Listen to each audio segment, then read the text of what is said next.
पहाड़ हो के गार हो ना लाओ तुम निगाह में, रविश पुरानी छोड़ के कदम से कदम जोड़ के, चले चलो के वक्त को तुम्हारा इंतज़ार है, नई नई बहार है, कदम बढ़ाओ दोस्तों, कदम बढ़ाओ दोस्तों। सफ़र की तुम्हारी क्या है? शुरुआत है। तुम यहाँ खड़े हो, सफ़र की तुम लोग शुरुआत कर रहे हो। क्या कर रहे हो? शुरुआत कर रहे हो। यानी अभी हमारे जो सफ़र की है इब्तिदा, इब्तिदा कहते हैं शुरुआत को। अभी रुको न राह में, अभी हमें रास्ते में रुकना नहीं है। पहाड़ हो के गार हो ना लाओ तुम निगाह में, चाहे पहाड़ जैसी बुलंदियाँ आ जाएं, चाहे गार जैसा अंधेरा आ जाए, तो हमें नहीं रुकना है। रविश पुरानी छोड़ के, रविश कहते हैं पगडंडियों को, कदम से कदम जोड़ के, चले चलो के वक्त को तुम्हारा इंतज़ार है, नई नई बहार है, कदम बढ़ाओ दोस्तों, कदम बढ़ाओ। अब इसका हवाला और तस्रीह देख लीजिए। ये बंद कदम बढ़ाओ दोस्तों से लिया गया है। इस नज़म को शायर बशर नवाज़ ने लिखा है। अब तस्रीह देख लीजिए इसमें किस तरीके से कर रखी है। इस बंद में शायर ये कहना चाहते हैं कि अभी हमारे सफ़र की शुरुआत हुई है, यानी अभी तो हमने मंजिल पाने के लिए कदम रखा ही है, अब हमें नहीं रुकना चाहिए। रास्ते में पहाड़ से बुलंदियाँ ही क्यों ना आ जाए, यानी पहाड़ जैसी बुलंदियाँ ही क्यों ना आ जाए, और चाहे गार जैसा अंधेरा ही क्यों ना आ जाए, हम आगे बढ़ते रहेंगे और अपनी मंजिल पर पहुंचकर ही दम लेंगे। अब हमें पुरानी पगडंडियों को छोड़ना है और कदम से कदम मिलाकर चलना है, क्योंकि वक्त को हमारा इंतज़ार है, इसलिए हमें रुकना नहीं है। नई नई बहार है, इसलिए आगे बढ़ते रहो, इसलिए हमें आगे बढ़ते रहना चाहिए। इसके बाद में अगला बंद क्या कहता है? अगला बंद कह रहा है, कहो वतन की खाकी को गुलिस्ता बनाएंगे, रविश रविश को इस चमन की कहकशा बनाएंगे। कली कली निखार के, जलाओ दीप प्यार के, हमें खुद अपने गुलिस्ता पे आज इख्तियार है, नई नई बहार है, कदम बढ़ाओ दोस्तों, कदम बढ़ाओ दोस्तों।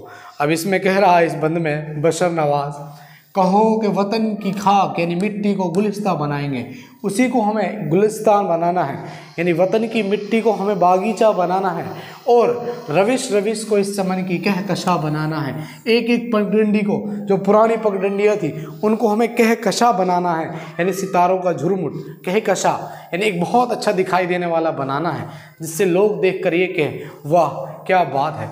कहने का मतलब ये है, हमें पढ़ लिख कर अपने वतन की मिट्टी को बगीचा बनाना है, जो बंजर हो चुका है उसमें हमें बागीचा बनाना है, एक बाग बोना है। कहने का मतलब ये है, जिस माशरे में हम लोग पैदा हैं, जहाँ हम रहते हैं, जिस क्षेत्र से मैं आता हूँ, वहाँ पर बुराइयाँ पैदा होती हैं।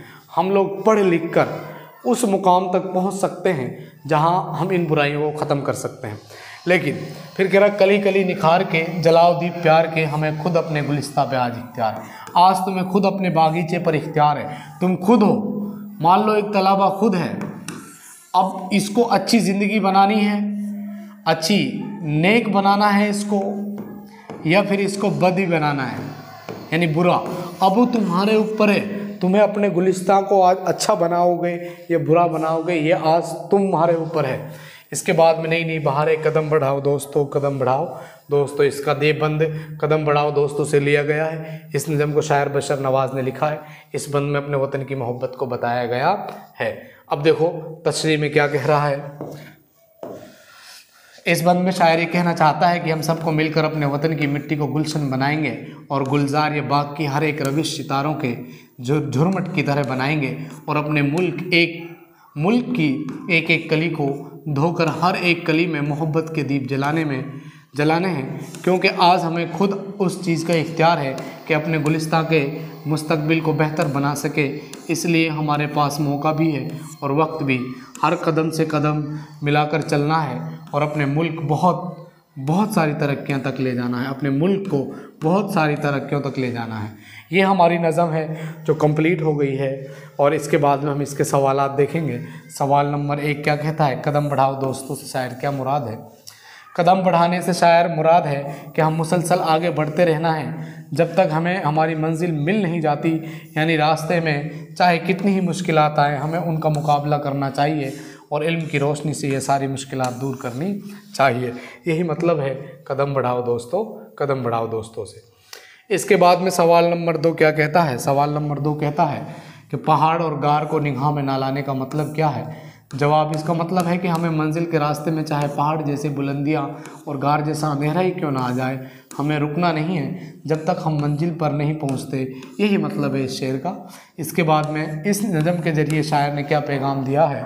इस नज़म के ज़रिए ये पैगाम दिया है कि हमें अपने मुल्क और मुल्क के सभी तालिब इल्म को चाहिए कि वो अपनी मंजिल पर पहुंचकर अपने मुल्क की तरक्की करें, और सभी लोगों को एक साथ चलने की तलकीन की गई है। और नज़म में बताया गया है कि हमें अपने मुल्क से मोहब्बत करनी चाहिए और हमें अपनी मंजिल के लिए मुसलसल कोशिश करते रहना चाहिए और कदम से कदम जोड़कर एक साथ आगे बढ़ना चाहिए। ये था हमारे नज़म कदम बढ़ाओ दोस्तों। इसके सवाल जवाब हो गए, अब इसका खुलासा और देख लेते हैं। मुख्तसर मैंने तो बयान कर ही दिया है, आप और मुख्तसर इसको बयान देख लीजिएगा। देखो, बशर नवाज़ ने इस निज़म के ज़रिए अपने वतन से मोहब्बत, तालिम इल्म को अपनी तालीम पर पूरी तवज्जो के साथ मेहनत करने की भी तलकीन की गई है और सभी से कहा कि हम सबको एक साथ चलना है और आपसी मतभेद यानी लड़ाई झगड़े से दूर रहकर अपने वतन और ख़ुद अपनी तरक्की करनी है। और जब हम अपनी मंजिल की तलाश में निकले हों तो हमें रास्ते में आने वाली मुश्किलात से नहीं घबराना चाहिए और लगातार आगे बढ़ते रहना चाहिए और हमें एक दूसरे के साथ अच्छा सलूक करना चाहिए ताकि हम लोग तरक्की कर सकें। इसका मरकज़ी ख्याल क्या है? इस नज़म में देखा जाए तो इल्म और वतन की मोहब्बत को पेश किया गया है और इसमें इल्म से एक इंसान अपनी मंजिल पर पहुंचकर वो अपने मुल्क की तरक्की को तय करता है, लेकिन हमें इसके हमेशा मेहनत कश और जफाकश रहना होगा। और इस नज़म में तरक्की के पुराने रास्ते को छोड़ने की तलकीन दी गई है और नए रास्ते इख्तियार करने के लिए कहा गया है। यानी हम अपनी तरक्की पुराने ख्यालों से नहीं कर सकते। तरक्की के लिए हमें नया तरीका और जुनून की ज़रूरत है। कोई भी चीज़ है, हमें नए तरीका और नया जुनून की ज़रूरत है और अमली काम। और अब इसके क्वेश्चन आंसर देख लेते हैं। यहाँ तक उम्मीद है कि आप लोगों को समझ में आया होगा कि हम लोगों के अंदर जुनून और मेहनत और अपने देश के लिए जफाकश रहना, अपने देश के लिए वफ़ादार रहना। कहते हैं कि हुब्बुल वतनी मिनल ईमान, अपने वतन से मोहब्बत करना ही ईमान का एक जुज़्व है, एक हिस्सा है। तो अब हम इसके क्वेश्चन आंसर देखेंगे। कदम बढ़ाओ दोस्तों नज़म के शायर कौन है? इसमें बशर नवाज़, बी टिक कर दोगे। बशर नवाज़ का ताल्लुक़ किस दौर के शायरों से है? 1960 के शायरों से है। बशर नवाज़ का असल नाम बशारत नवाज़ खां। बशर नवाज़ बुनियादी तौर पर किस सिनफ के हैं? गज़ल के शायर हैं। इसके बाद बशर नवाज़ की पैदाइश कहाँ हुई? औरंगाबाद में। बशर नवाज़ के शेरी मजमूए कौन से हैं? अजनबी समुंदर और रायगा। इसके बाद में देख लीजिएगा, हाँ 4 क्वेश्चन और बच रहे हैं, वो और देख लीजिएगा। कदम बढ़ाओ दोस्तों नज़म का मरकज़ी पैगाम क्या? खुशी हासिल करना, वतन से मोहब्बत और तरक्की की जद्दोजहद, ये इसका मतलब है। कदम बढ़ाओ दोस्तों शायर क्या मुराद है? रुक जाना, पीछे हटना, मुसलसल आगे बढ़ते रहना। शायर ने पहाड़ और गार को निगाह में न लाने से क्या मतलब है? ख़तरे से डरना, मंजिल की तरफ बढ़ते रहना, रास्ता बदल लेना, आराम करना, मंजिल की तरफ बढ़ते रहना। नई बहार है, शायर की शायरी की तरह मुल्क में तरक्की की उम्मीद, मौसम बहार, बाग की ताजगी व तफरी। इसमें आएगा मुल्क में तरक्की की उम्मीद। उम्मीद है कि आप लोगों को ये समझ में आया होगा। और 1-2 क्वेश्चन और है, देख लीजिएगा। खालिस्तान, बशर नवाज़ का ताल्लुक़ 1960 के बाद उभरने वाले शायरों में होता है। कदम बढ़ाओ दोस्तों नज़म में शायर ने वतन से मोहब्बत का पैगाम दिया है। शायर कहता है कि हमें अपने वतन की खाक को गुलिस्तान बनाएंगे। शायर के मुताबिक हमें अपने रास्ते छोड़कर नए रास्ते बनाने। शायर ने नज़म में कहा है कि इल्म की रोशनी से रास्ते रोशन करने हैं। उम्मीद है कि आप लोगों को ये सबक समझ में आया होगा और हमने भी इसमें बड़ी मेहनत और मशक्क़त की है और आप लोगों के लिए ही ये मतलब जो ये सबक है ये दिया है। और मैं आप लोगों से उम्मीद रखता हूँ कि आप लोग भी मेहनत करोगे और हमेशा आगे बढ़ते रहोगे। आज हमारी ये किताब मुकम्मल हो गई है। इंशाअल्लाह फिर आने वाले समय में इनकी मैराथन क्लासें, पूरे मारूजी सवालात, ओल किताब के खालिस्तान, फिर मॉडल पेपर्स हम सारे हल करेंगे। इसके बाद में हम कवायद शुरू करने वाले हैं। इंशाअल्लाह आप लोगों को उम्मीद है कि समझ में आ रहा होगा और जो भी कहीं से देखता है वो अपने कमेंट में ज़रूर बता दें। और इंशाअल्लाह उम्मीद है कि आप लोगों की पढ़ाई अच्छी चल रही होगी। खुदा हाफिज़।